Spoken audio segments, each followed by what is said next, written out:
আজকে আমার বড়াপুর বাসায় দাওয়াত ছিল, তো সবাই সেখানে গিয়েছিলাম। আসসালামু আলাইকুম, সবাই কেমন আছেন? আশা করছি সবাই ভালো আছেন। আল্লাহর রহমতে আমিও ভালো আছি। Welcome to my new blog. তো এখানে সবাই আমরা খেতে বসেছি। এখানে এই যে আমেনা নিচ্ছে আর খাচ্ছে, নিচ্ছে আর খাচ্ছে, আর এদিকে আমার মা, দুই ভাগ্নি আর বোন বসে আছে। ওদেরও খেতে বসতে বলছিলাম, তো ওরা বললো যে পরে খাবে। এখানে আমি অল্প একটু পোলাও নিয়েছি, আর শুটকির ভর্তা আর ইলিশ মাছ নিয়েছি। এগুলো তো আমার খুব পছন্দের একটি খাবার।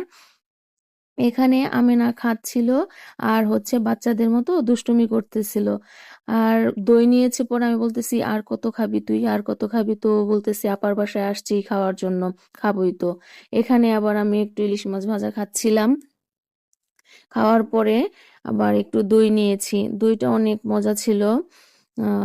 তো মিষ্টি দই আমি বেশি একটা পছন্দ করি না, তারপরে একটু খেয়েছি। আর এখানে যেটা আমার ছোট বোন আর দুই ভাগ্নি খেতে বসছে, ওরা, ওদেরও একটু করে ভিডিও নিয়ে নিলাম। আর এখানে এই যে তো আর আম্মু বসেছে খাবার জন্য, খেতেছে। আর এই যে দেখেন বাচ্চাদের কাণ্ড, বাচ্চাদের যেই বলছে যে একটু ভিডিও নেই, একজনে মুখ ঢেকেছে, একজনে মাথা রেখেছে। আর এখানে বৃষ্টির আম্মুর ভিডিও নিচ্ছিলাম, সে তো খুব খুশি, বলতেছে আমার ভিডিও করো বেশি করে। তারপরে হচ্ছে এই যে এক একজনে মুখই খুলতেছে না, ঢেকে রাখছে মুখ। আর এদিকে আমরা খাবার দাবার শেষ করে চলে আসছিলাম একটু আপুদের এখানে, একটা ক্যাফে হয়েছে এখানে। তো আসার পরে এত গরম এখানে, তা বলার মতো না। এসে একটু 5 মিনিট দেরি করে চলে যাচ্ছিলাম, এই যে হাঁটতেছিলাম আর ভিডিও নিচ্ছিলাম। আর এদিকে আমি এই যে 3 পাপির একটু ভিডিও নিলাম, তারা একটু মডেল করে হাঁটছে। আর এইটা ছিল মানে সবচেয়ে বেস্ট একটা মোমেন্ট।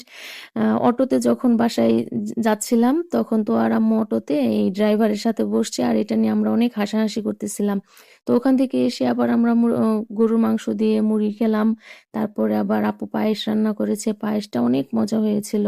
সেই পায়েস আমরা খাচ্ছিলাম, আর এই যে তো আর আম্মু রিভিউ দিচ্ছিল যে পায়েসটা অনেক মজা হয়েছে।